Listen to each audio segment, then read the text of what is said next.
Can I ask you about another, even potentially more delicate topic? Sure. All right.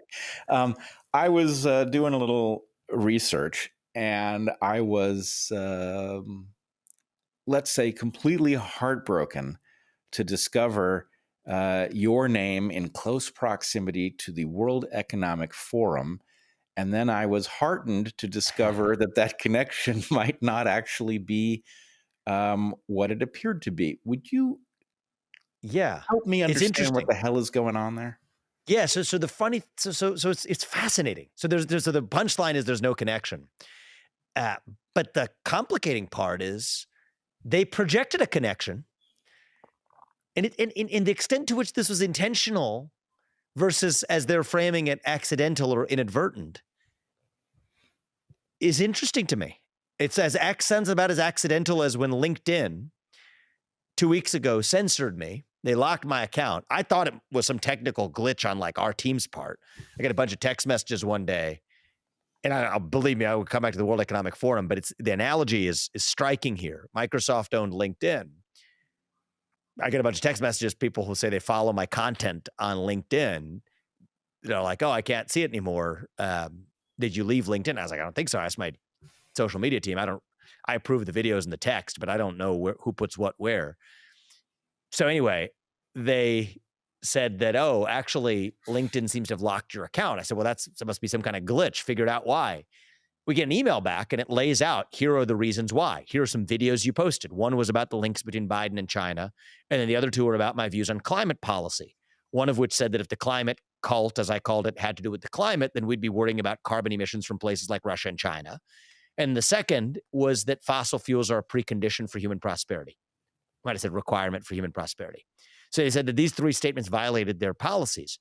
So we went back and said, what's inaccurate about these statements? I actually provided evidence to support them. They're either opinions or opinions grounded in facts. What's false?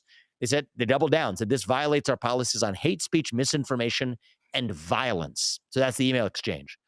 At which point I just took the emails and posted them on Twitter, which then prompted media inquiries to LinkedIn and Microsoft, which then caused them to come back and say, no. This was their word, not mine, error. Right? When a tech company says it makes an error, makes it sound like it was like that technical glitch. This is not an error or a human error in the sense if you think of an error.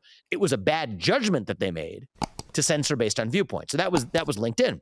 That's what I'm reminded of when I see the World Economic Forum now suggesting that it was just an error that they didn't remove my name from their list of young global leaders. So what happened was that I get a call from some guy that says, hey, you're going to be invited to join the World Economic Forum's Young Global Leaders.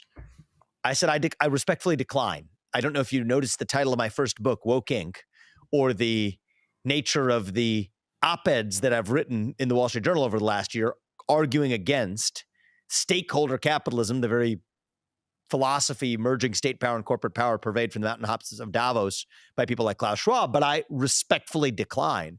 To the contrary, if you actually want to have an open public debate on our different perspectives, I'd engage you. But thank you very much. Number of months later, I wake up again to a slew of, it always happens this way, congratulatory text messages this time, saying, congrats, I'm being named to the World Economic Forum. And the guy told me, I called him up, I said, this is incorrect. I don't know what was unclear about this. And I emails, et cetera, to that effect too. I don't believe I was unclear with you, but I respectfully declined and continue to decline this. To which he says, no, you don't understand. You are in a group where you're going to be able to meet the billionaires around the world that might be able to help you. Mark Zuckerberg, others, gave me a full list of the names of people who had been included. I said, I decline. So I emailed them. I said, I want my name removed. They said, okay. Months passed. Turns out my name isn't removed. Other people keep flagging it for me. Now I'm writing more about the topics I've been writing about, crusading against ESG in the US, and people are saying, wait a minute. Why is your name showing up on this? I'll see that pop up on Twitter. And then I said, I asked to be removed. So some guy says, well, then why haven't they removed you? So on Twitter, they tagged the World Economic Forum. I said, it's false. They said, oh, no, we apologize. We'll remove you. Still don't remove you. At this point, I can't really tell whether it's incompetence or something intentional about this. And so it proceeds so far that people like you experience profound disappointment at this. And now I'm a presidential candidate. Yep. So I said, you know what? Let's just make sure they don't do this again to anybody else. There's good evidence they did it to Elon Musk and to Peter Thiel apparently was shown up on one of their lists. Glenn Tulsi Beck apparently had Gabbard, been named. Mark Yeah, now, Andreessen, I now, believe. some of these people may have voluntarily, been fine with it and weren't thinking about it. But in any case, in my case, I was thinking about it, and I said I didn't want to be included. So I sued them. And so I currently am in litigation against the World Economic Forum, holding them accountable for exactly what they did. Lied. It was a lie. Yep. And so my demand, I'm not in this for money. I don't want to make money off of this. I'm open to if it's but that's not my objective. My objective is I'm going to demand a few things from them. A firm apology, a firm acknowledgement of the facts, and most importantly, a firm commitment that they will not do that to somebody again in the future. And I've grown to, it's a habit of so far, it's working out okay, is I like going to the other side's turf, holding my line and winning. I don't appreciate just showing up and making a point. We have to actually deliver the win. My exchange, that's why I show up on the set with Don Lemon at CNN or Chuck Todd on NBC. A lot of my fellow contenders in this Republican race, it's a little disappointing, actually. Some of them, Ron DeSantis says he won't talk to NBC News because they're not nice to him. Well, last time I checked, we're volunteering to see who serves the country sitting across the table from Xi Jinping. So if you can't sit across the table from Chuck Todd, that should raise some questions about your fitness to sit across the table from Xi Jinping. Or some of them will say they won't go to college campuses unless the questions are pre-screened. Well, it's easy to preach about cancel culture and free speech to your own tribe when you're not willing to practice what you preach. And then many of those same people, by the way, are the ones who are wrapping themselves in that anti-establishment veneer, which is very funny because it's just an establishment core with an anti-establishment astroturf wrapper around it. But my view is we just have to practice what we preach. So I'll go to the other side's turf, left, right, doesn't matter. Show up and win. And that's what I'm doing with the World Economic Forum now. We're in litigation as we speak. Great. Well, you say you're not in it for the money. I would encourage you, to the extent that you can win a victory and bleed that organization dry, please do it on behalf of the citizens of planet Earth. And, if you have to give the money to charity, so be it. But anyway, yes, they are a blight on humanity, to be certain. Not surprising to me at all that what an interesting tactic to defame you by associating you with them without your consent. That is an amazing strategy. It's a great way to take the legs out from one of your greatest threats and competitors, right? Absolutely. So what was the word you used? I'm going to the beginning. I was taking notes as you were talking here. What were the three things that you said? Courage. Courageous, capable, patriot. Patriot. Okay, so patriot. Yep. So let's go back to 1776, right? This is actually what the American Revolution was fought over, is the vision of the World Economic Forum today. It's a vision that some monarch on the other side of the Atlantic gets to govern the most important questions of how citizens live their lives. The American Revolution, if it was fought to do one thing, it was to say that we, the people, decide how we sort out our differences on climate change, on racial justice, on whatever.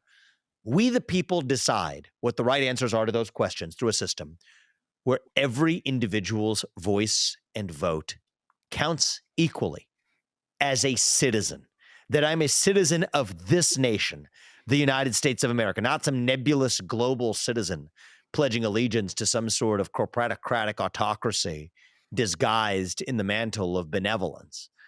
And yet we thought we settled that in 1776. And now that ugly monster rears its head again, and we have to be alert to it.